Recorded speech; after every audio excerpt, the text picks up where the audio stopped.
everybody is thinking that being a travel nurse is so fun, glitz and glam. And let me let you in on a secret. Being a travel nurse is ghetto. Right now, you decide that you are not ready to settle down. But if you want my heart, then it's time that you... Hey y'all, welcome back to my channel. This is your girl Bev, aka Christen, your favorite nurse bae. If you're new to my channel, just a little background about me. I've been a nurse for 8 years. I was an LPN for 5 years, and now this is my 3rd year as an RN in the state of Florida. Today's video is about travel nursing. I'm gonna give y'all the tea on me quitting my travel assignment early, baby. But anyways, so I felt like I had to make this video because everybody is thinking that being a travel nurse is so fun, glitz and glam. And let me let you in on a secret. Being a travel nurse is ghetto. Ghetto, okay? So let me just go ahead and dig into this shrimp and snow crab.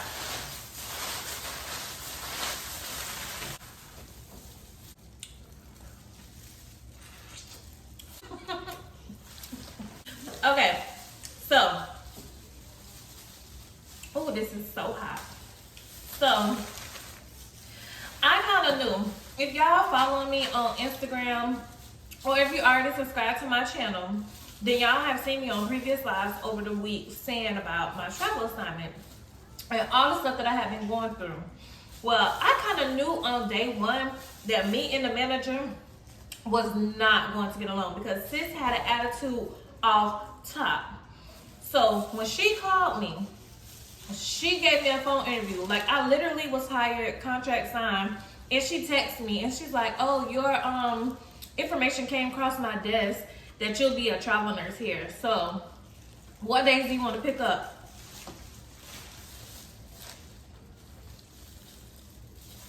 And I got this too hot, y'all. It started out, okay. She asked me, she said, you know, we let y'all pick y'all schedules typically, but since we're already through the schedule, let me just go ahead and just ask you, can you work these days for me? Because I already know these days I'm short. And you know, I'm flexible with that because I know the whole point of me being a travel nurse is that I'm there to help fill a need. So, okay. The first couple weeks, I could just go with whatever schedule y'all need me to go with because I'm flexible. So she tells me the first week, you're going to go pick up your badge. You're going to be short that week because you're going to do 4 hours of orientation. So what other 2 days do you want to work? I told her the other 2 days, I show up on the day to get my badge and do my 4 hours orientation. She was like, so are you just going to hop right on the floor? Like, am I going to just take an assignment after doing my 4 hours? I'm like, no. Mind y'all, I had done brought Calvin, the 5-year-old, the newborn, and my husband up with me to the travel assignment. We planned to make it a day trip. I didn't plan on being here for 12 hours. So I didn't tell her that because it's none of her business. I just was like, I didn't plan on being here longer than 4 hours today. She's like, okay, well then you'll be in overtime. So what's another day? So bitch, you just got 4 days out of me. The 4 hours, that's one day. And then she want me to work 3 12s. So I was like, whatever. But I should have knew then, like, the whole vibe then was just nasty. So nasty and so rude. First week, go by. I know I don't really like these people. But I'm just like, you know what, let me just give it a try.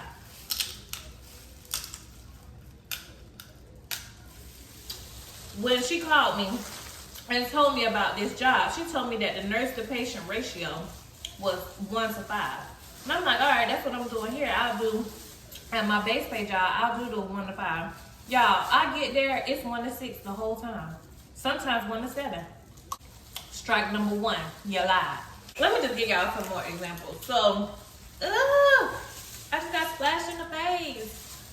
Okay, shout out to Beloved because doing a mukbang is not as easy as she be making it look.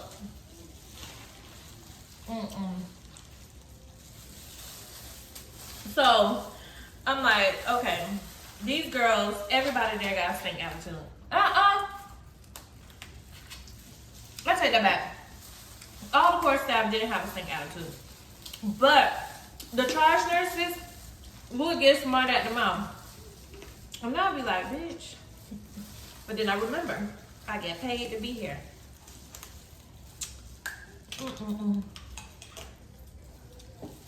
But anyway, so the real reason why I quit was I didn't like meeting the manager. The manager is really what tipped it off for me. I could overlook other staff nurses. I could overlook being floated. I could overlook a lot of things. But the manager had a real power struggle that she wanted to have over me. And she made it her business to make me know that she was the boss. I'm like, girl, I do not care. So, boom. So, one time I had a patient that I knew, I'm a med-surg travel nurse now. I knew that I needed to transfer to the ICU. It was a Sunday, it was a weekend. Anyway, so the patient needed to be transferred to ICU. Now, mind y'all, I'm still a travel nurse. I don't know everybody's protocol. So, I walk in on the shift. The patient on a non-rebreather. Needed a unit of blood that was supposed to be given at 3 a.m. Why is it 8 a.m. and I'm just getting able to do it? It was supposed to be done on night shift. Boom. If it's a stat order and you received it at 3 a.m., you have 4 hours before the next shift comes in. Stat orders are supposed to be done or at least initiated within 2 hours. Delay of care. Boom. The patient had an indwelling Foley. The nurse telling me a report, I gotta hang blood. That the patient has an indwelling Foley and had less than and only had 100 mLs output all night. Now, mind you, it's the RN who is the main nurse and it's the LPN who's doing teching. So y'all both nurses. And y'all gonna look me square in the face and tell me that a patient with an indwelling Foley only put out 100 mLs of urine all 12 hours and neither one of y'all felt like y'all should let the doctor know? For those of you who don't know or who have forgotten, when you have output, you're supposed to have a minimum of 30 mLs an hour in some, you know, because you might put out a little bit, but then later put out a lot. But in total, it should be a minimum of 30 mLs an hour. 3 times 12 is 36. So you add a 0, minimum be putting out 360 mLs. Boom. So that's another issue I gotta address. So let's count what kind of systems we got going that's going downhill. We got the respiratory system because they on the non-rebreather. We got the indwelling Foley, so they not putting out, their kidneys aren't functioning, and then they're retaining. That's the issue. And then I gotta give blood, so that means your circulatory system is in distress. On top of it, I gotta give Clendamix, which is kind of like TPN. I don't want to say the wrong word, but basically TPN is like nutrition. So now I gotta give Clendamix 1 IV access line. It's the midline. So I'm at the desk snapping because this patient at minimum should be on a PCU unit, a step down unit. Should not be over here on no med-surg unit when I got 6 patients. I gotta be locked up in this room for 45 minutes to an hour with all the stuff I have to address. The patient needs high quality care, not med-surg care. So I'm up here snapping, telling the charge nurse how I feel like y'all got my license in jeopardy. So Doofus tells another nurse, go put it in the second IV line for me so I can run blood through this line and do my Clendamix through another line. So I'm not gonna call the other nurse dumber because they was trying to help me out and following the instructions of the charge nurse. Y'all, they gonna put an IV line in an arm that got a positive DVT.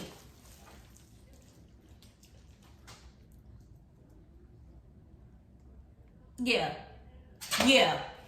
You're thinking it, I'm thinking it too. So y'all really trying to get me cased up because now what I'm gonna go pump through there. so the blood clot can travel to the brain, and then I end up coding somebody because they don't have an infarct. Y'all, I just could not. So boom, finish. Like y'all, this really is what sent me. It sent me. So this day, I knew I was quitting early. Everything else they did after that was just nail in the coffin. So I'm sitting up in the room, spazzing. Every time, now when you have this much stuff going on with you, you got multiple doctors coming because every time a different system fails, they consult another doctor. So the cardiologist come, me. I feel like this patient needs to be transferred to the ICU. And very drastically, I look and I read their badge and I go over to the computer that's in the room and I type notified Dr. Bonifield. Y'all know that's my name, so you can't say HIPAA. That patient, Christen, needs to be transferred to ICU. Doctor said, play with somebody else. The neurologist come. Dr. Renae notified. Patient needs to be transferred to ICU for a higher level of care.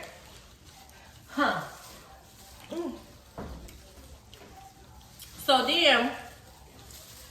when the doctors seen me doing that, they started reaching out to the hospitalist. But because it's Sunday and the hospitalist ain't answering their phone, it's going to their partner. So now their partner calling them, spazzing out, asking why they getting called by they patient.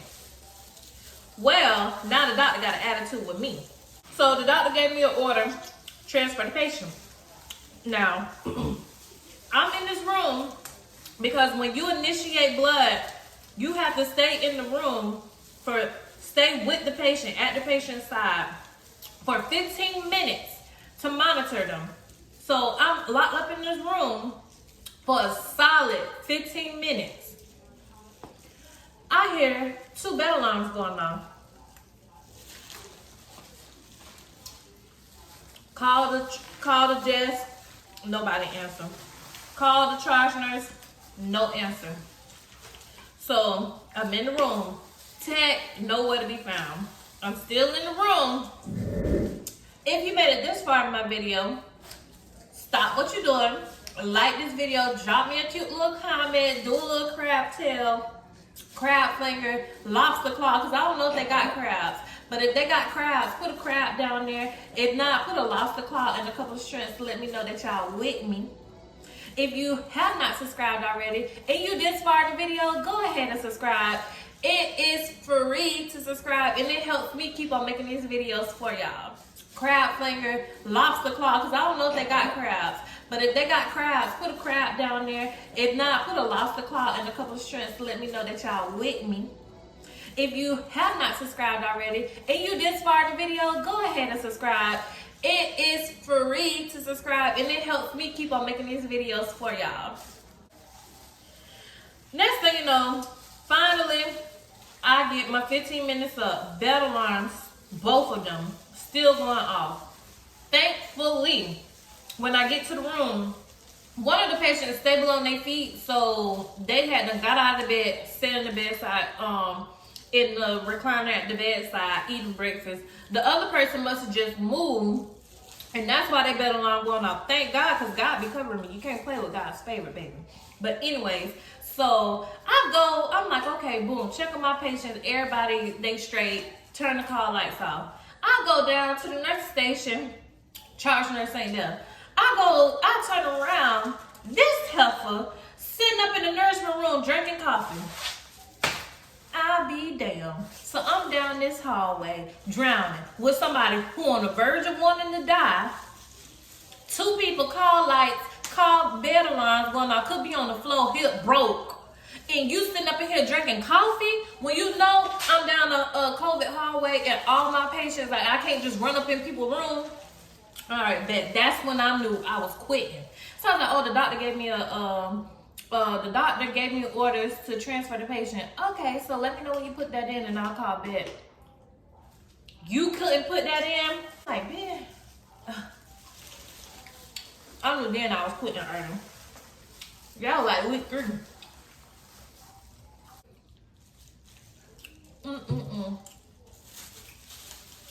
But I will say that quitting early cost me. Like, yeah, I took my power back. Oh, wait. I didn't even tell y'all. Let me back up. So when I put my 2 weeks notice in, of course they're gonna ask me why I'm quitting, right? So I told them, tell me why the manager gonna call me in the office and confront me. I'm like, listen, I can't argue with you. I told my employers, my travel agency, my concerns, they felt like that was valid. Then I'm out of here on Sunday. Period. But then I went downstairs and called my agency and told them about their ass because they told me I could speak candidly and freely because this is a safe space. It ain't no goddamn safe space if the person I'm telling you about called me and office to confront me. But anyway, so quitting wasn't all that it was cracked up to be. Mind you, it's a 13-week contract. So I quit, thinking that it'd be easy for me to get another assignment. Here we are, May, 6 weeks later, still no contract. So in the long run, it ended up hurting me because I lost out on a lot of money. This was a $2,700 a week contract. So that's on average after taxes, $10,000 cash in my pocket. I quit week 9. So that leaves me with 4 weeks. So 4 weeks times 27, I left $10K on the table. So that leads me to thinking, like, was it really worth it? Listen, when I don't get paid every Friday and I don't see that 2 comma, made me wonder, well, was it that hard? I took a loss for quitting early. And one like, oh, I just quit, boom, working. It don't work like that. Keep that in mind when y'all thinking about quitting. But this whole process, I feel like, was just a lesson. It was a lesson for me to be able to grow. And it taught me, like, Christen, you gotta learn to start checking yourself. And just start learning that when you go to these places, fuck these people. It's gonna be a little bit of animosity because they know that you're gonna be making, at minimum, double what they making. So they're gonna be jealous. They're gonna be wondering how you can do it and I can't. Even though it's just filling out an application. But some people lazy, they complacent, and they hate to see a young woman that's driven. They don't like to see that. They, especially being black, they don't like that. They want you to be on welfare. They want you to be somebody that they can talk about. They want you to be a patient in the bed that they can go to the nurse station and be like, she has 4 kids and she's on welfare. I'm paying for their health care. That's what they want to be able to say. But no, when they see you pulling up, looking good, educated, on your stuff, they don't like that. They intimidated by it. And that's why that manager was riding me so hard. One time she followed me and made me move my car because I parked in the visitor parking spot. Everybody, raise your hand. Comment down in the section if you done parked in the visitor parking spot instead of over there in that parking garage 2 miles away from it when you're running late. It wasn't that big of a deal, but yes, she followed me. So she just was petty. She was riding me about every little thing. And I just was tired of it. I was just tired of it. So it just made me just realize, Christen, they not gonna like you for that reason. Not all the time, but if you run into a place that don't like you, don't take it so personal. Don't let it work you up. Just keep smiling. Keep killing them with kindness. So that could be my number 1 tip for y'all. When you run into the adversity, because you will, just kill them with kindness. Just kill them with kindness. If you are thinking about becoming a travel nurse, let me tell you what it ain't for. Being a travel nurse ain't for the weak. It ain't for the weak at heart. It ain't for the weak-minded. It ain't for the weak in skills. If you ain't been a nurse that long and you ain't that strong in your skills, travel nursing ain't for you. If you got a weak support system, regardless if you have kids or not, travel nursing ain't for you. Because you're very isolated. You're away from home, one. You are away from a place that you know every day. You know, when you're a core staff and you're working somewhere, you get used to, you build friends, you build connections, you build life vests. When you're a travel nurse, sometimes you're the only travel nurse, or it's like 2 or 3 of y'all. 2 of them work at night shift, because that's what them girls gonna be. They're gonna be on night shift getting their cash. And you might be alone.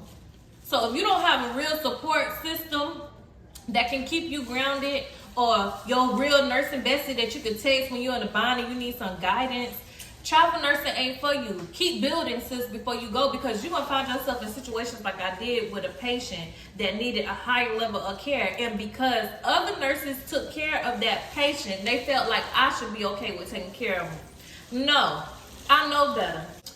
But anyway, so just make sure you're stronger. This just helped me change my mindset for future travel assignments.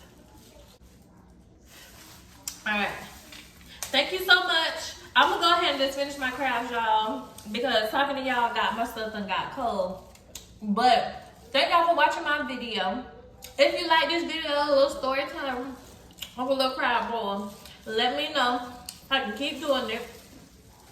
And I'll see y'all next time. Ciao, Bella. Alright. Cameron, come stop my video. Alright. Let Cameron do it. I want to make sure it's right. Are you done now? Yeah. No.